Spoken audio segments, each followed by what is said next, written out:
देखिए, अब बात बंद करो। देखिए, सवाल कहाँ तक बनाए?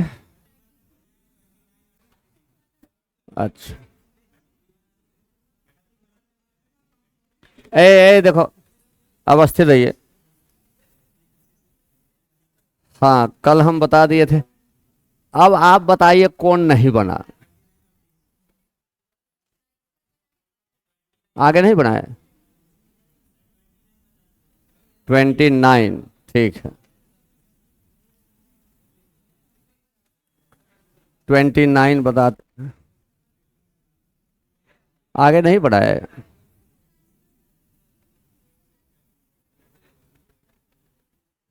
आप लोग।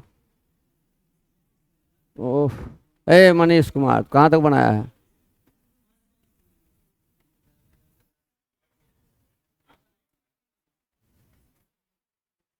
क्या इरादा है?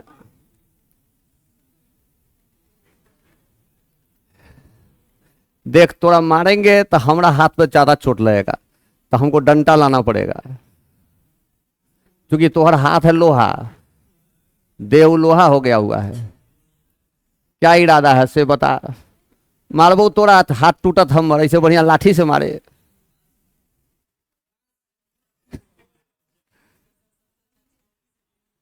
हाँ, काहे नहीं बनाया है? क्या कर रहा था? काटा वाला तू कहाँ तक बनाया है?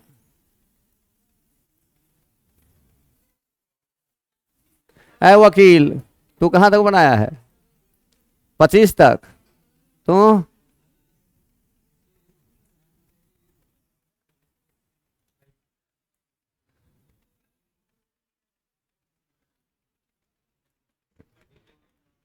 चश्मा वाला तू कहाँ तक बनाया है? पूरा? अच्छा, तो हाँ,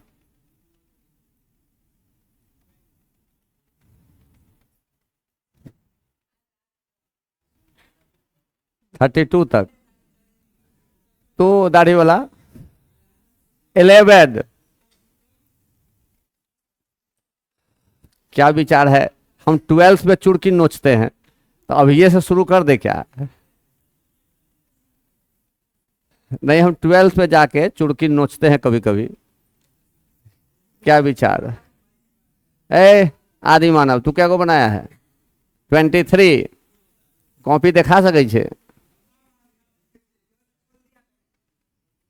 हाँ, एक तो बड़ी, और इतना तेजी से खोल रहा है जैसे बैग फाड़ देगा।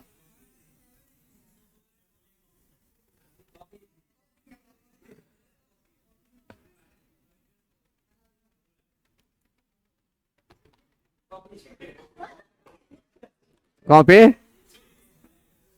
फिजिक्स का ले आया? अच्छा, देखा ना। तू कहाँ तक बनाया? तू तो कल एबसेंट था। कहाँ तक बनाया? हैं?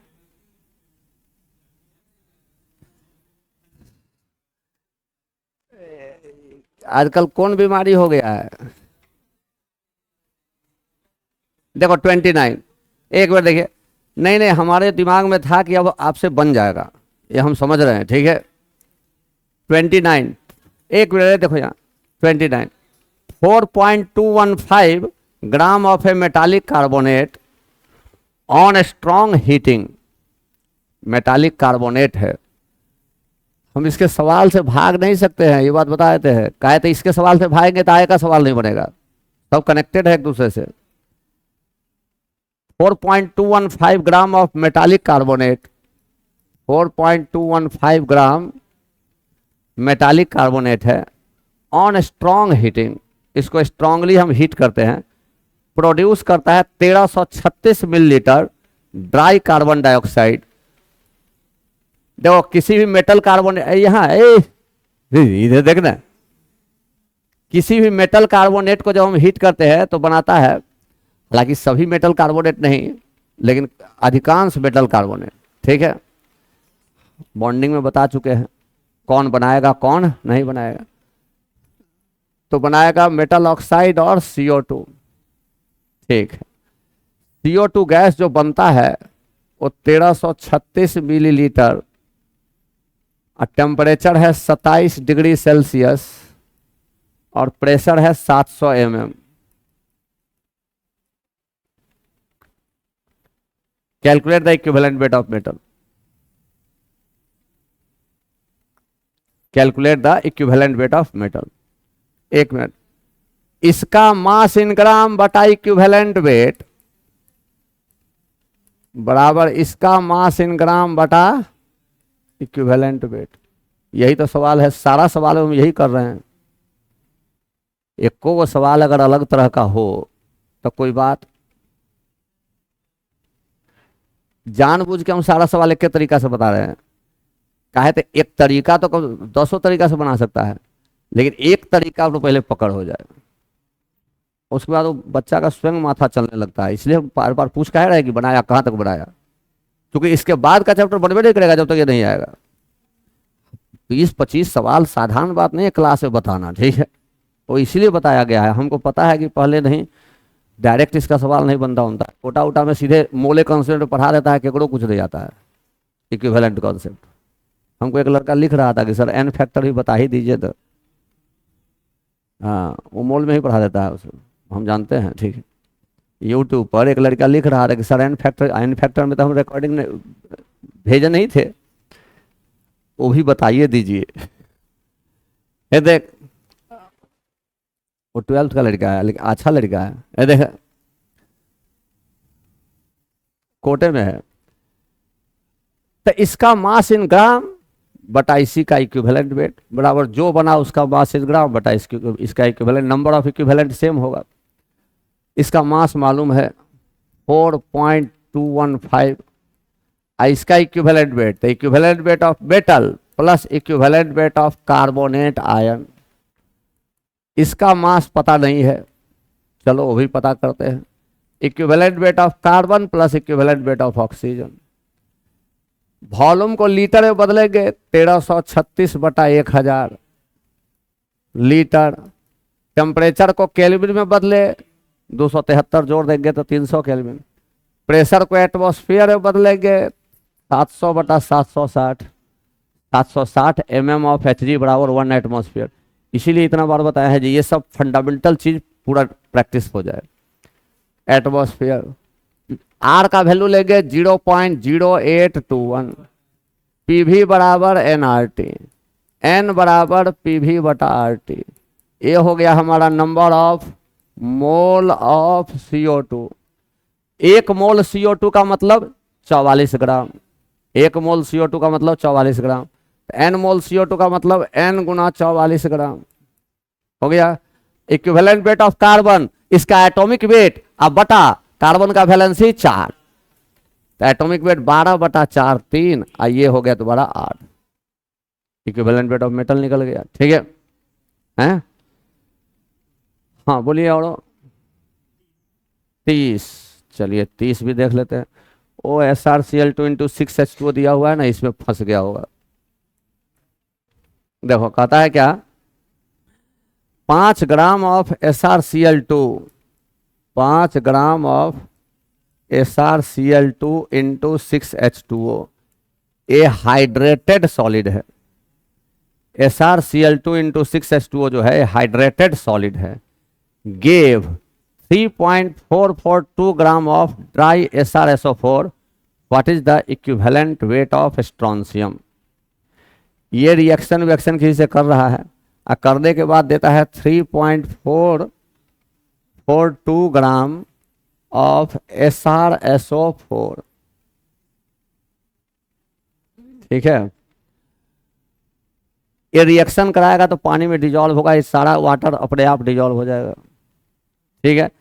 मास इन ग्राम 5 ग्राम बटा इक्विवेलेंट वेट ऑफ SrCl2 बराबर 3.442 बटा इक्विवेलेंट वेट ऑफ SrSO4। इसका मतलब हो गया 5 ग्राम बटा equivalent weight of Sr plus 2 और plus equivalent weight of SO4 minus 2 बराबर 3.442 ग्राम बटा इक्विवेलेंट। एक मिनट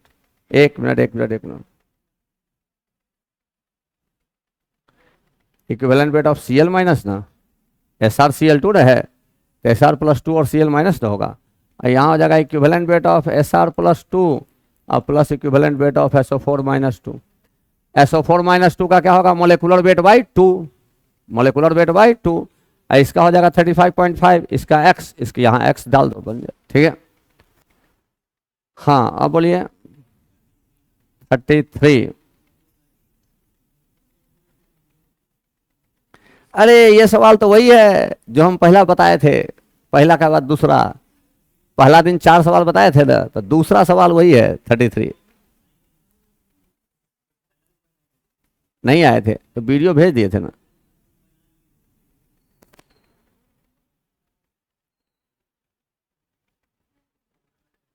थर्टी थ्री देखिए, हाँ जेबी में धले। 33, the equivalent weight of oxygen is half that of metal. Equivalent weight of oxygen is half that of metal. The equivalent weight of metal मान लिया E, the equivalent weight of oxygen E/2, मतलब 0.5 E। याद कीजिए हम पहला सवाल के बाद दूसरा यही सही सवाल बताए थे जब हम सवाल का शुरुआत किए थे। तो how many times is the weight of its oxide greater than the weight of the metal, पूछा हुआ सवाल है। How many time is the weight of its oxide is greater than the weight of the metal. Metal का oxide, weight of metal oxide मान लो W1, wait of metal मान लो W2।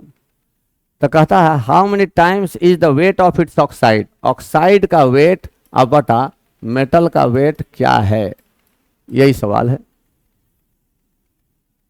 याद कीजिए बताए थे ना, ठीक है।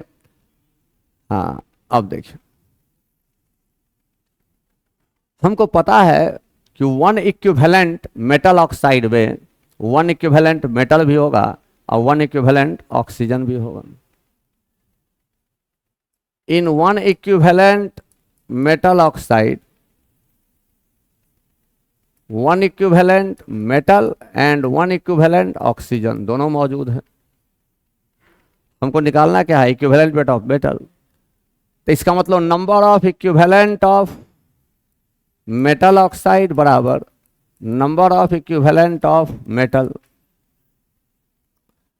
मेटल ऑक्साइड का मास क्या है, W1 बटा equivalent weight of metal oxide बराबर W2 बटा equivalent weight of metal. W1 बटा equivalent weight of metal plus equivalent weight of oxygen W2 बटा equivalent weight of metal. Equivalent weight of metal W1 बटा metal का E मान लिए हैं, तो ऑक्सीजन का है 0.5 E, ये बराबर W2 बटा E। तो इसलिए W1 बाई 1.5 E बराबर W2 बाई E। तो W1 बाई W2 बराबर 1.5 E बाई E। यही आंसर भी आया था,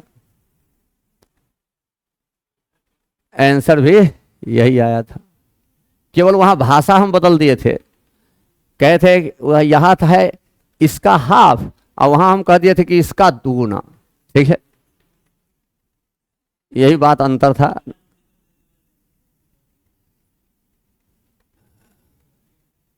दो सवाल गया ना, दोनों को देखिए तो आ जाएगा। हाँ अब बोलिए 32, 32 कहाँ है, यहाँ है। हाँ क्या कहे आप, 32 देखते हैं, और भी जो प्रॉब्लम हो बोलिए ना। 32, 0.4 gram of oxygen and 4 gram of halogen combine separately with the same amount of metal. 0. आज का भी वीडियो नहीं होगा तो भेज देंगे, इसके सवाल को भी देख लीजिएगा, ठीक है। लेकिन सवाल तो इसका बनाना पड़ेगा पूरा। हम नहीं किए हैं लाइव, लेकिन भेज देंगे आज। कि हम अभी पूरा, अगर पूरा बना के चले आए रहते तब फिर नहीं भेजते, लेकिन भेज देंगे, भेज देंगे रात में। ठीक है, सवाल बनाइए ना, पहले अपने से बनाइए ना, ठीक है, वो बनाना पड़ेगा। जो लोग नहीं बनाए हैं वो सभी आदमी, जो 20-15 पर हैं, वो सभी आदमी आज जाके 33 तक जाइए। 33 है कि 34 है? 34 जाइए। अब फिर हमारा, हम सब सवाल का वीडियो भेजे हैं, उसको देखिए, ठीक है, तो आगे का चैप्टर आसान होगा। और नहीं तो ये केमिस्ट्री का न्यूमेरिकल इक्विवेलेंट कॉन्सेप्ट के कारण टफ हो जाता है। इक्विवेलेंट कॉन्सेप्ट बहुत आसान कॉन्सेप्ट है, लेकिन हाँ उसमें टीचर का साथ थोड़ा चाहिए, 2-4 दिन साथ चाहिए, तभी ये ईजी होता है, नहीं तो नहीं होता। नया चीज़ है ना, मोल तो थोड़ा बहुत सुना भी रहता है बचपन में। अब देखो, 0.4 gram of oxygen and 4 gram of halogen combine separately with the same amount of metal. Calculate the equivalent weight of oxygen, halogen. ये भी पूछा हुआ सवाल है। If A, the element exhibits the same valency in both the compound, and B, the valency of element in the halide is twice that in oxide.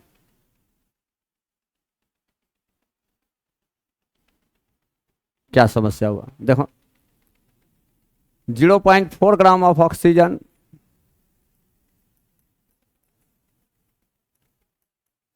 combines with x gram metal, मान लिया x, 4 ग्राम halogen,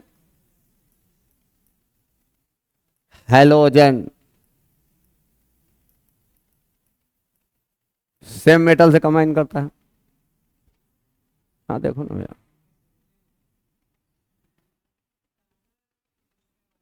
ठीक है, एक minute यहाँ देना, ये tricky सवाल है। अब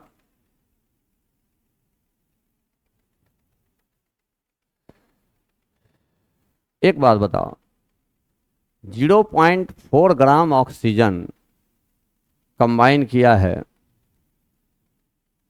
x ग्राम मेटल से, तो तू क्यों ना लिख सकता है कि number of equivalent of oxygen बराबर number of equivalent of metal? क्यों नहीं लिख सकता है? लिख सकता है, क्योंकि किसी भी रिएक्शन में हर एक रिएक्टेंट का नंबर ऑफ इक्विवेलेंट क्या होता है? बराबर। अब प्रोडक्ट भी बनता है, उसका नंबर ऑफ इक्विवेलेंट बराबर। चलो, number of equivalent of oxygen 0.4 बटा इक्विवेलेंट वेट ऑफ ऑक्सीजन 8 बराबर इसका मास x ग्राम बटा इक्विवेलेंट वेट ऑफ मेटल। ये तुम्हारा हो गया दशमलव हटा, मतलब x बटा इक्विवेलेंट वेट ऑफ मेटल तुम्हारा आ गया 1/20। एक थे रिलेशन तो आ गया। अब 4 gram of halogen combines with x gram of metal, ठीक है। Calculate the equivalent weight of halogen if the element exhibits the same valency in both the compound, ठीक है। हेलोजन का वैलेंसी तो फिक्स है 1, हेलोजन का वैलेंसी फिक्स है 1, मतलब यहां भी वैलेंसी 1 है और यहां भी वैलेंसी 1 है। ए नंबर सवाल बनाने के लिए तो हमको यही करना होगा, ठीक है। 4 बटा इक्विवेलेंट वेट ऑफ हेलोजन बराबर x बटा equivalent weight of metal. x बटा इक्विवेलेंट वेट ऑफ मेटल हमको मालूम है,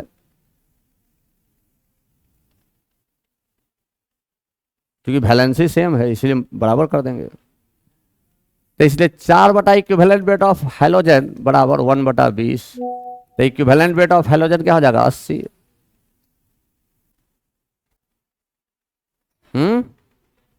अब क्या कर रहा है? ए नंबर का सवाल बन गया। बी में कहता है the valency of the element in the halide is twice. अगर वैलेंसी दोगुना है ऑक्साइड से, तो इसका मतलब इक्विवेलेंट वेट आधा हो जाएगा, एन फैक्टर से ही तो भाग दे रहा है। तो बी का आंसर क्या हो जाएगा? 40।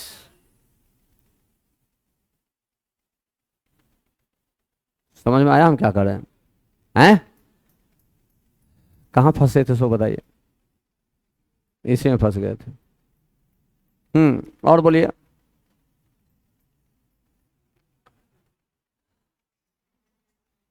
अब बना जाइएगा ना, कई सवाल तो हम इसमें भी बता ही दिए, बन जाना चाहिए। अब खुद बनाइए, ठीक है? 2 3 4 सवाल बचा, खुद बने। हाँ लीजिए।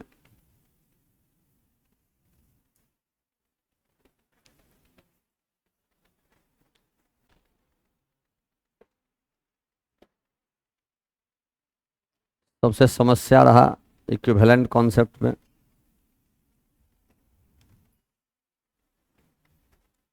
अब आइए देखिए, हम लोग ये देखो, हम लोग मोल कॉन्सेप्ट में पढ़े थे एक चीज, कंसंट्रेशन टर्म पढ़े थे, मोलारिटी, मोलालिटी, परसेंट स्ट्रेंथ, ये सब पढ़े थे। हम उसको रिवाइज करते हुए आगे बढ़ेंगे, क्योंकि सवाल सब पर होगा और उसको रिवाइज करते हुए ही आगे बढ़ने में भलाई है, ठीक है? तो सबसे पहले कंसंट्रेशन टर्म में, कंसंट्रेशन टर्म में पहला आता है परसेंट स्ट्रेंथ। क्योंकि अब इस सब पर सवाल बहुत आएगा। टाइट्रेशन, अब टाइट्रेशन का सवाल आएगा। टाइट्रेशन अपने आप में बहुत बेहतरीन चैप्टर है। इस तरीका से जिसको आ गया उसको फिर उसके बाद फिर टाइट्रेशन एक ऐसा चैप्टर है जिसका सवाल न बने ऐसा संभव भी नहीं है, बशर्ते कि सीख ले तो। ऐसा संभव भी नहीं है, ठीक है, कि सवाल नहीं बनेगा, वो बनेगा ही, लेकिन बशर्ते कि सीखने का जो तरीका है वो तरीका ऐसे चलना चाहिए। एक बार हम रिवाइज करते हैं परसेंट स्ट्रेंथ को, मोलारिटी को, मोलालिटी को, और वहाँ हम नॉर्मलिटी नहीं बताए होंगे, यहाँ नॉर्मलिटी आएगा, ठीक है? क्योंकि अब इक्विवेलेंट आ गया ना, तब नॉर्मलिटी हम चलाएंगे, ठीक है? तो परसेंट स्ट्रेंथ का मतलब क्या होता है देख लीजिए। 3 तरीका से परसेंट स्ट्रेंथ को हम एक्सप्रेस करते हैं। अभी तू तो काहे उठा दिया? अभी हम सोच रहे थे कि जाए आकर चुड़की खींचे, ठीक है? परसेंट स्ट्रेंथ 3 तरीका से परसेंट स्ट्रेंथ को लिखते हैं। वेट बाय वेट, बी है वेट बाय वॉल्यूम, और सी है वॉल्यूम बाय वॉल्यूम। बताए हुए हैं, थोड़ा थोड़ा जान लीजिए, रिवाइज कर लीजिए। देखिए वेट बाय वेट क्या है? If A solution is x% by weight, इसका मतलब क्या होगा? यहां अगर कोई सॉल्यूशन x% बाय वेट है, मतलब 100 ग्राम सॉल्यूशन में x ग्राम सॉल्यूट घुला हुआ है। x gram solute is dissolved in 100 gram solution, मतलब यही है, बिल्कुल क्लियर। x ग्राम जैसे ही मालूम हो गया तो मोलेकुलर वेट से भाग देंगे तो मोल हो जाएगा। इक्विवेलेंट वेट से भाग दे देंगे तो नंबर ऑफ इक्विवेलेंट हो जाएगा, या मोल भी निकाल लिया, गुना n फैक्टर कर देंगे तो नंबर ऑफ इक्विवेलेंट हो जाएगा, ठीक है? तो x gram solute is dissolved in 100 gram solution. अगर हमको सीधा कह दे 5% H2SO4 सॉल्यूशन बाय वेट है, हमको कह दिया कि 5% H2SO4 सॉल्यूशन बाय वेट है, मतलब 100 ग्राम सॉल्यूशन में 5 ग्राम H2SO4 है। 10% H2SO4 सॉल्यूशन बाय वेट है, मतलब 100 ग्राम सॉल्यूशन में 10 ग्राम H2SO4 है। 2% NaOH सॉल्यूशन बाय वेट है, मतलब 100 ग्राम सॉल्यूशन में 2 ग्राम NaOH। बाय वेट लिखा रहेगा तो मतलब ये। अगर वेट बाय वॉल्यूम लिखा हुआ है, जैसे if A solution is x% weight by volume, मतलब कि x ग्राम सॉल्यूट घुला हुआ है 100 मिलीलीटर सॉल्यूशन में। इसका मतलब हो गया कि x gram solute is dissolved in 100 millilitre solution. पंखा बंद करें और रहो तब ना, कट देतो तो कटिए जातो है। देख x% वेट बाय वॉल्यूम है, ठीक है? x% वेट बाय वॉल्यूम है, तो x% वेट बाय वॉल्यूम का मतलब हो गया कि x ग्राम सॉल्यूट घुला हुआ है 100 मिलीलीटर सोल्यूशन में, ठीक है, 100 मिलीलीटर सोल्यूशन में, x मिलीलीटर सॉल्यूट डिजॉल्व है 100 मिलीलीटर सोल्यूशन में, ठीक है।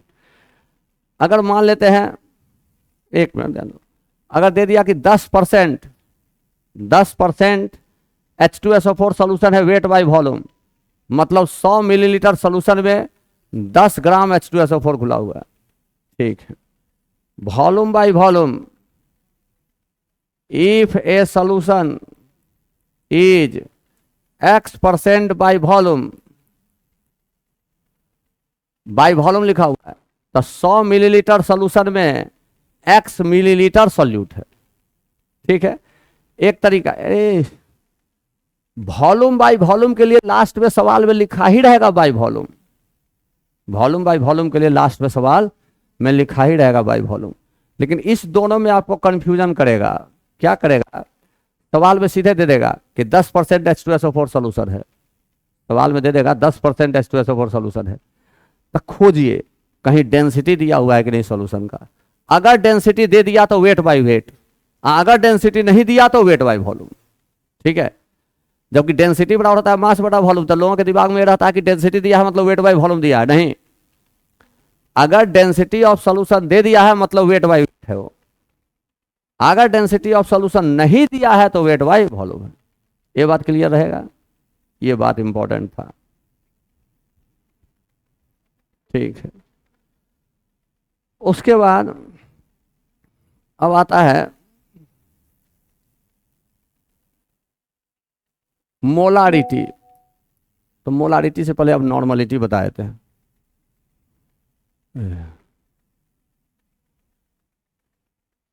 नॉर्मलिटी ये नया टर्म है, तो फिर मोलारिटी। नॉर्मलिटी को n से डिनोट करते हैं, नॉर्मलिटी को डिनोट करते हैं n से, ठीक है। नॉर्मलिटी को डिनोट करते हैं n से।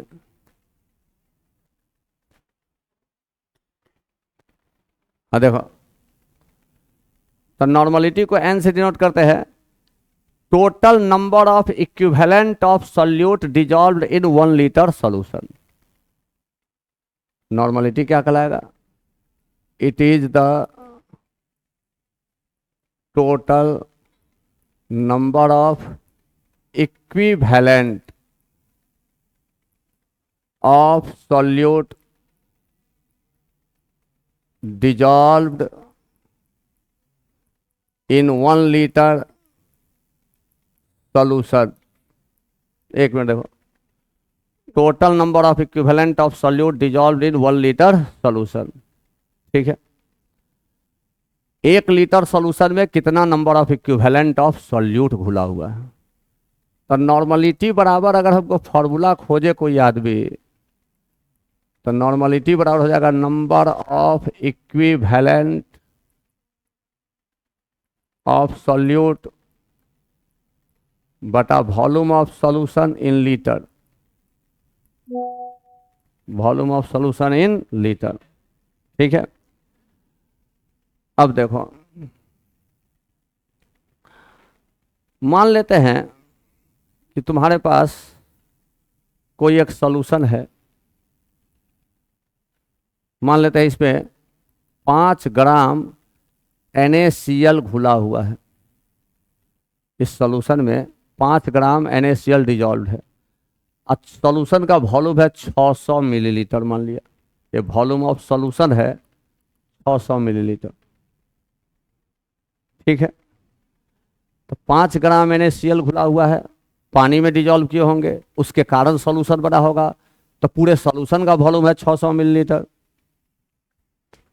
तो सॉल्यूशन में मोल कितना है सॉल्यूट का, पहले ये निकाल लेते हैं। Number of mole of solute, number of mole of solute, mass in gram बटा मोलेकुलर मास, तो 5 ग्राम और इसका मोलेकुलर मास 58.5, इतना मोल हो गया, इतना मोल ऑफ सॉल्यूट हो जाएगा। हमको निकालना है नॉर्मलिटी, तो नंबर ऑफ इक्विवेलेंट निकालना होगा, number of equivalent of solute, solute कौन है NaCl, तो नंबर ऑफ मोल गुना एन फैक्टर, तो नंबर ऑफ मोल हो गया 5/58.5। NaCl क्या है? एसिड बेस की सॉल्ट। सॉल्ट का एन फैक्टर क्या होता है? तो कितना मोल पॉजिटिव चार्ज डिस्प्लेस हो सकता है, कितना positive charge, total positive charge displaced 1 मोल NaCl से 1 मोल Na+, मतलब 1 पॉजिटिव चार्ज डिस्प्लेस हो सकता है, 1 यूनिट पॉजिटिव चार्ज डिस्प्लेस हो सकता है, इसलिए इसका एन फैक्टर क्या हो जाएगा? 1। तो इसका मतलब इसका नंबर ऑफ मोल और नंबर ऑफ इक्विवेलेंट दोनों बराबर। ठीक है। अब वॉल्यूम ऑफ सॉल्यूशन 600 मिलीलीटर, तो 600/1000 0.6 लीटर हो जाएगा कि नहीं हो जाएगा? तो नॉर्मलिटी क्या हो गया? नॉर्मलिटी हो गया 5/58.5 होगा। अब बटा 0.6 तक गुना 0.6 हो जाएगा कि नहीं हो जाएगा? हैं? ये हमारा हो गया नॉर्मलिटी। ठीक है। नॉर्मलिटी का मतलब हो गया, नॉर्मलिटी का मतलब हो गया number of equivalent of solute बटा volume of solution in litre. चलिए इसी फॉर्मूला को इधर ले जाइए। नॉर्मलिटी ऑफ सॉल्यूशन गुना volume of solution in litre क्या हो जाएगा? Number of equivalent. Number of equivalent किसका? सॉल्यूट का। नंबर ऑफ इक्विवेलेंट किसका? सॉल्यूट का। हो जाएगा। अरे इसको इधर ले गए, इसका मतलब तू सीधा सीधा क्या कह सकता है? Number of milliequivalent of solute अगर निकालना है, number of milliequivalent of solute अगर निकालना है, तो नॉर्मलिटी गुना volume of solution in millilitre हो जाएगा। आ गया लाइन, पंखा चला लो। ठीक है, हो जाएगा। Number of equivalent of solute बराबर सीधे नॉर्मलिटी गुना volume of solution in litre, और नंबर ऑफ मिली इक्विवेलेंट बराबर क्या हो जाएगा? गुना volume of solution in millilitre. ठीक है। जैसे मान लेते हैं हमारे पास दे दिया 500 millilitre of 0.1 N H2SO4 solution, मान लिया दे दिया, वॉल्यूम इन मिलीलीटर गुना नॉर्मलिटी, डायरेक्ट हमको निकल जाएगा number of milliequivalent of H2SO4 बराबर 500 गुना 0.1 क्या हो जाएगा? 50 मिली इक्विवेलेंट हो जाएगा। अब देखो कैसे हम इसी सीढ़ी से पहुंच जाएंगे। मिली इक्विवेलेंट को इक्विवेलेंट में बदलो, 50/1000 इक्विवेलेंट क्या? H2SO4 क्या है? H2SO4। अब देखो नंबर ऑफ इक्विवेलेंट बराबर नंबर ऑफ मोल गुना N factor, number of equivalent बराबर नंबर ऑफ मोल गुना एन फैक्टर, तो नंबर ऑफ मोल बराबर क्या होगा? नंबर ऑफ इक्विवेलेंट बटा एन फैक्टर। ठीक है। एन फैक्टर H2SO4 का क्या होता है? 2। H2SO4 2 H+ लॉस कर सकता है ना? अरे H2SO4 कितना H+ लॉस कर सकता है? 2। तो एन फैक्टर क्या हो जाएगा? 2। तो नंबर ऑफ इक्विवेलेंट निकल गया बराबर नंबर ऑफ मोल गुना एन फैक्टर 2, तो नंबर ऑफ मोल क्या हो जाएगा? इतना बटा 2, तो 50/1000, अब बटा क्या हो जाएगा? 2। ये क्या हो गया? Mole of H2SO4। अब मोल आ गया, अब मोल में मोलेकुलर मास से गुना कर दो तो मास आ जाएगा। इसका सवाल बड़ा इजी, देखिएगा ना, करते चलिए। तो बीच में छठ आ गया, रिवाइज करके रखिएगा लेकिन। ठीक है, ऐसा ना हो कि हमको फिर से दोबारा पढ़ाना पड़े, बस हो गया सब खेला खत्म। ठीक है, समझ गए? तो उसके बाद टाइट्रेशन का सवाल देखिएगा, भार 1 पन्ना का सवाल लाएगा, 2 लाइन में बढ़ेगा, 2 लाइन बहुत हुआ। ठीक है, दनादन बनेगा। सवाल लंबा लंबा रहता है इसका, जेई में पूछा हुआ। खाली सवाल भारी मत समझिए, बहुत आसान। देखिए ना क्या किया अब इसमें, खरीदे केवल यूज करते जा रहे हैं। हमको मोल तक पहुंच गए, अब मोल को मोलेकुलर मास से गुना कर देंगे, मास निकल जाएगा। ठीक है, ये बात समझ में आया? अरे ये बात समझ में आया? ठीक है। अब देखो, जैसे मान लेते हैं हमारे पास एक सॉल्यूशन है, लेबोरेटरी में आप गए, एक सोल्यूशन है H2SO4 का, H2SO4 सोल्यूशन है। मान लेते हैं लेबोरेटरी में गए और H2SO4 का एक सोल्यूशन है, आप देखिएगा तो उस पर लिखा रहता है 0.1 m, कैपिटल M लिखा रहेगा या n लिखा रहेगा, तो हम अभी n बता रहे हैं नॉर्मलिटी।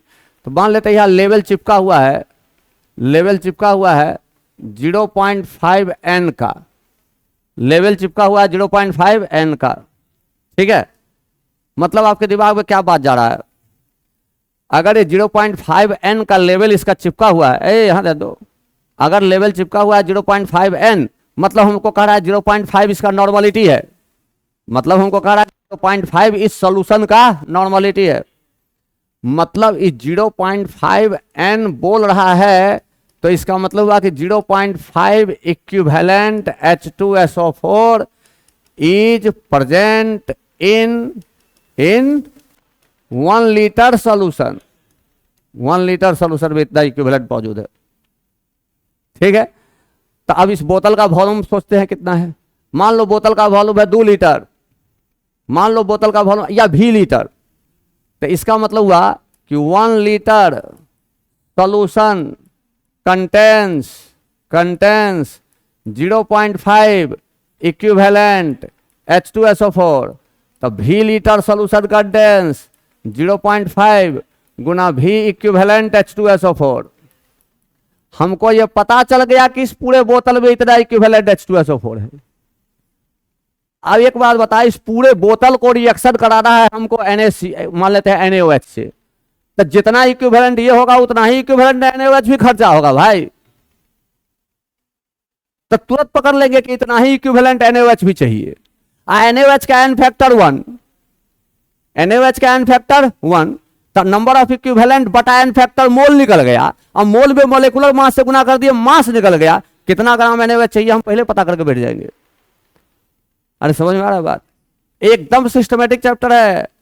इसका जो दिक्कत था वो इक्विवेलेंट के सवाल को हैंडल करना, वो हम ठीक कर दिए है, अब बहुत आसान है और तुरंत तुरंत सवाल पकड़ेगा इसका, ठीक है।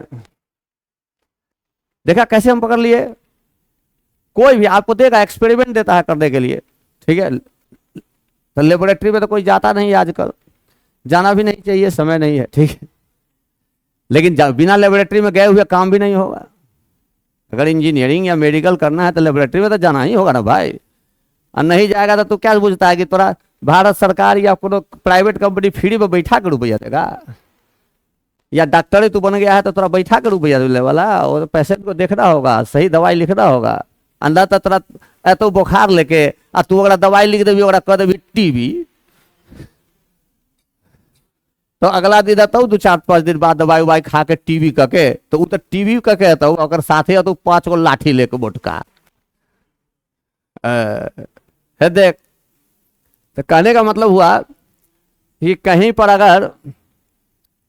अगर लेवल चिपका हुआ है तो हम तुरंत पकड़ लेंगे कि इसमें कितना equivalent concept is far better than mole concept. Mole concept से बहुत अच्छा कॉन्सेप्ट है, बशर्ते कि इसको अप्लाई करने आना चाहिए, जो आपको सिखाए हैं हम, ठीक है, ऐसा नहीं सिखाए हैं।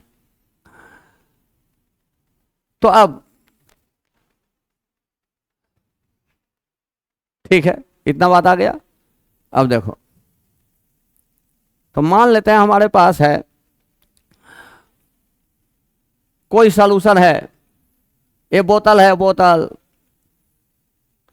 इस बोतल में तुम्हारा है CaOH2 कैल्शियम हाइड्रोक्साइड का सॉल्यूशन रखा हुआ है, ठीक है। और ये बोतल है 200 मिलीलीटर का, इस पर लेवल चिपका हुआ है 0.1 n का लेवल चिपका हुआ है। और तुमको कह रहा है कि इस पूरे बोतल को रिएक्शन कराना है, कितना ग्राम एसिड चाहिए H2SO4 मान लिया, या HCl, कितना ग्राम HCl एसिड चाहिए, कितना ग्राम HCl। देखो हम टाइट्रेशन शुरू हो चुका है, ये टाइट्रेशन का ही सवाल है जो हम बोल रहे हैं अभी, ऑफिशियली नहीं, अनऑफिशियली। अब इसे हम तुरंत 0.1 दिखा हुआ है, मतलब हम तुरंत पकड़ लेंगे कि 0.1 equivalent calcium hydroxide is present in 1 litre solution. 1 litre solution में 0.1 है, ठीक है।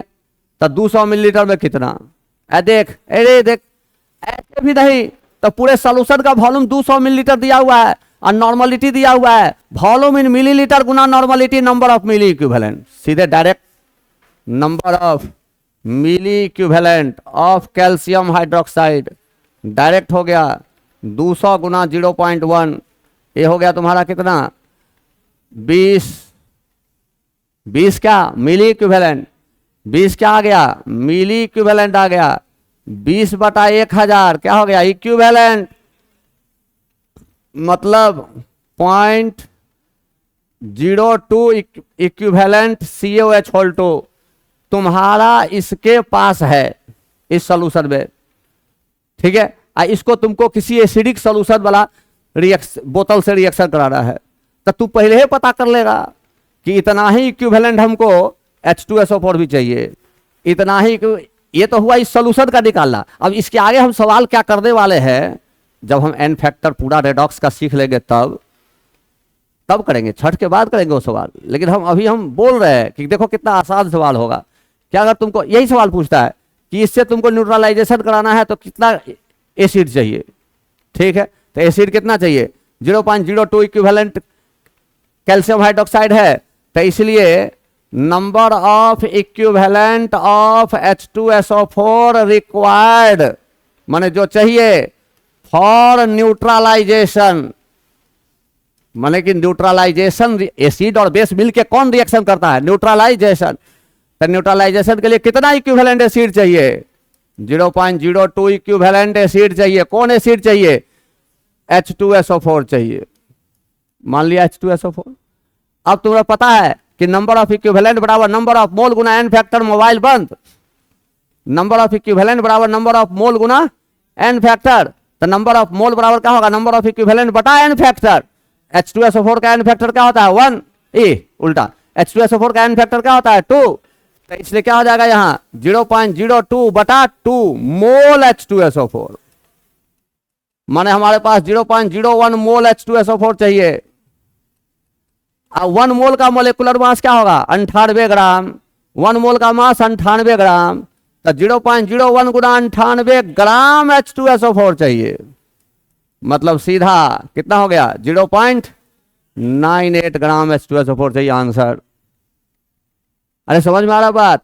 लेकिन थोड़ा सवाल में ऐसे भी दे देगा, देखो कितना घुमाएगा टाइट्रेशन, हम टाइट्रेशन बोल रहे हैं अभी, ऑफिशियली टाइट्रेशन अभी हम शुरू नहीं किए हैं। जब तक N factor of redox compound का शुरू हो जाएगा, बैलेंस करना आ जाएगा, कौन रिएक्शन क्या बना सकता है, क्या क्या प्रोबेबिलिटी होता है रिएक्शन का वो बता देंगे, तब ऑफिशियली टाइट्रेशन शुरू करेंगे। लेकिन अभी आपको एसिड बेस रिएक्शन सबको मालूम रहता है, ठीक है, इसलिए उसका हम कॉन्सेप्ट बोल रहे हैं, ठीक है। अब मान लेते हैं, देखो क्या कहेगा, अरे तेरी के भला रहे, उसको जेबी में रखिए।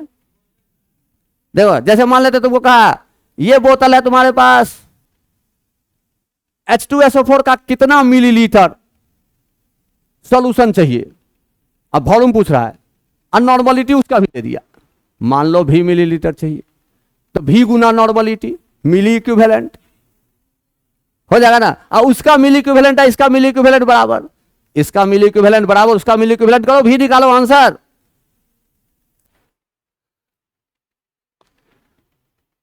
समझ में आ रहा है बात। तो ये वेल नोन रिएक्शन था, इसलिए हम ये समझाने का प्रयास कर रहे हैं कि जो टाइट्रेशन लोगों को बहुत भारी लगता है, ये बहुत आसान चीज है, लगता है कि नहीं लगता है। टाइट्रेशन लोगों को पहाड़ लगता रहता है, ये क्या चीज है, हाँ कारण है इक्विवेलेंट वेट उसको नहीं आ रहा है, वो नहीं आ रहा है इसलिए भारी लगता है। ये होता है बहुत आसान, लेकिन खैर अभी हम उस चीज में नहीं जाएंगे, क्योंकि वो चीज अभी हम एसिड बेस आपको पता है इसलिए हम बोल दिए, ठीक है, ताकि आगे का यात्रा आसान तब होगा जब इक्विवेलेंट वेट का चैप्टर का सवाल बना जाइए, वो आपको घुमाने फिराने आना चाहिए, ठीक है। और वो 15 गो से थोड़ा ही होगा, वो 34 गो से होगा, ठीक है, 34 ठे पर दिमाग लगाना होगा। कल हम मोलारिटी बताएंगे, थोड़ा मोलालिटी बताएंगे, तब आएंगे कल हम N factor of redox compound पर कल पहुंच जाएंगे, ठीक है।